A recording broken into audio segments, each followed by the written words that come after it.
Assalamualaikum warahmatullahi wabarakatuh. Perkenalkan, saya dari Universitas PGRI Palembang. Nama Herlansa, NIM 2023 15 12 52, Program Studi Pendidikan Jasmani, mata kuliah Pendidikan Agama Islam. Saya di sini akan menjelaskan pengertian zakat dan pajak. Konsep dasar zakat ditinjau dari segi bahasa.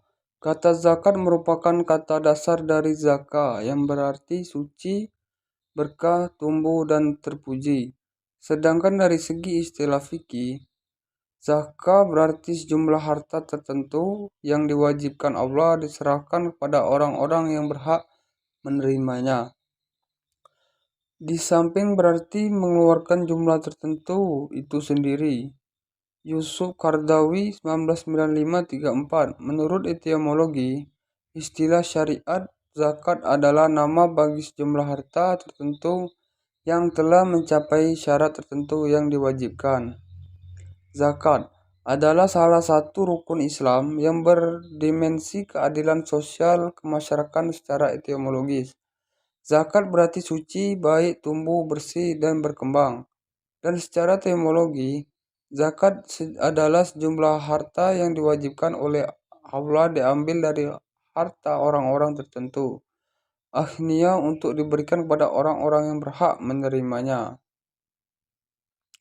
Esensi dari zakat adalah pengelolaan dana yang diambil dari akhnia untuk diserahkan kepada yang berhak menerimanya dan bertujuan untuk mensejahterakan kehidupan sosial kemasyarakatan umum umat Islam.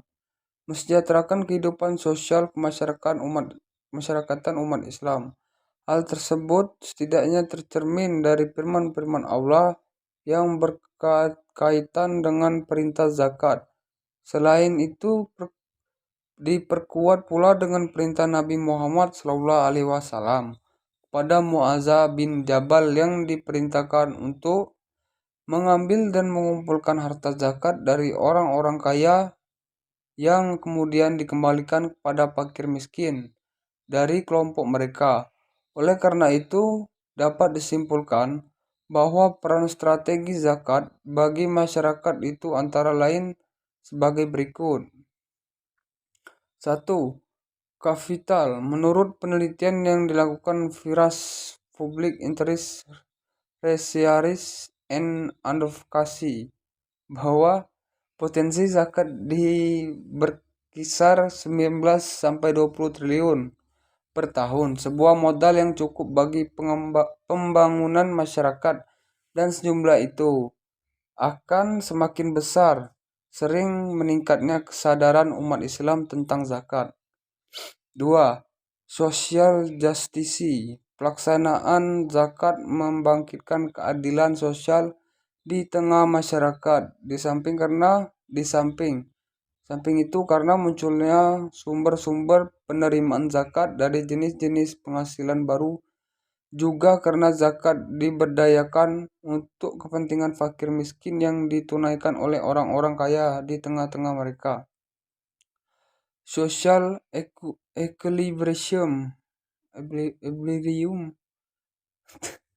Keseimbangan sosial yang dibangun oleh zakat menjadi fakir mendapat bagiannya yang diperoleh dari sebagian kekayaan orang-orang kaya yang ada di sekitarnya, sehingga kesenjangan sosial tidak terpantau tinggi.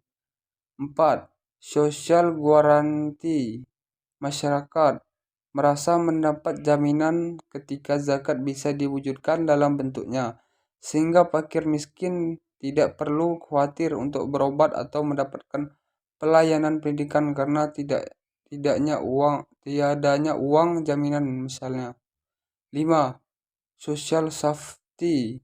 Sesungguhnya dengan terhimpunnya dana zakat yang besar di samping sebagai modal pembangunan, juga bermanfaat bagi dana siaga siap digunakan setiap saat, terutama terhadap kejadian-kejadian di luar dugaan, baik bencana alam, kebakaran, banjir, dan lain-lainnya.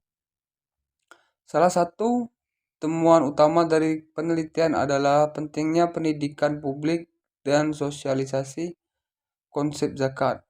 Kesadaran kewajiban zakat harus dikembangkan melalui pendekatan yang tepat dan sosialisasi yang efektif. Disarankan mengoptimalkan media massa sebagai sarana yang efektif untuk sosialisasi media massa yang diyakini memiliki dampak besar terhadap persepsi dan kesadaran masyarakat. Menurut Prof. Dr. Rahmat Soumitro, SH, dalam buku Mardiasmo 2011-1, pajak adalah iuran kepada kas negara berdasarkan undang-undang yang dapat dipaksakan dengan tiada mendapat jasa timbal komprestasi yang langsung dapat ditunjukkan dan yang digunakan untuk membayar pengeluaran umum. Sedangkan menurut Undang-Undang Republik Indonesia Nomor 28 Pasal 1 Ayat 1 Tahun 2007 menjelaskan bahwa pajak adalah kontribusi wajib kepada negara yang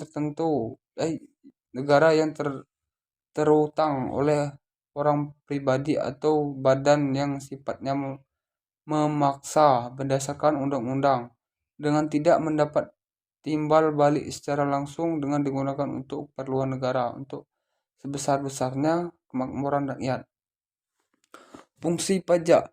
Fungsi pajak menurut Diana Sari 2013-37 ada dua, yaitu satu, fungsi penerimaan budgetair, yaitu sebagai alat sumber untuk memasukkan uang sebanyak-banyaknya dalam kas negara dengan tujuan untuk membiayai pengeluaran negara, yaitu pengeluaran rutin dan pembangunan. Sebagai sumber pendapatan negara, pajak berfungsi untuk membiayai pengeluaran negara.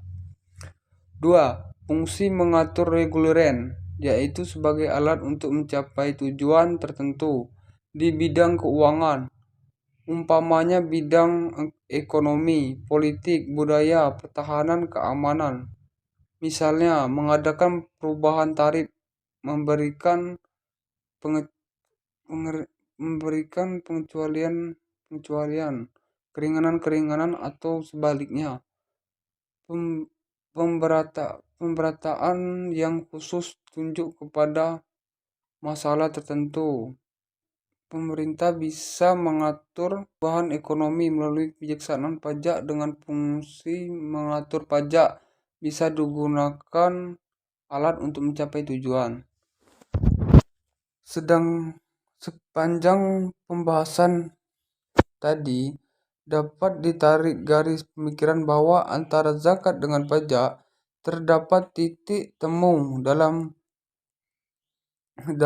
ihwal tujuannya, yaitu adanya good willing, kehendak baik, tekad mulia berupaya mewujudkan social welfare, kesejahteraan sosial, atau public welfare, kesejahteraan masyarakat. Dan itu pula sebabnya ada garis kebijakan yang beririsan berupa adanya reduksi pembayaran wajib pajak bagi yang telah membayar zakat sepanjang dibuktikan dengan tanda terima resmi legal penyerahan pembayaran zakat pada Basana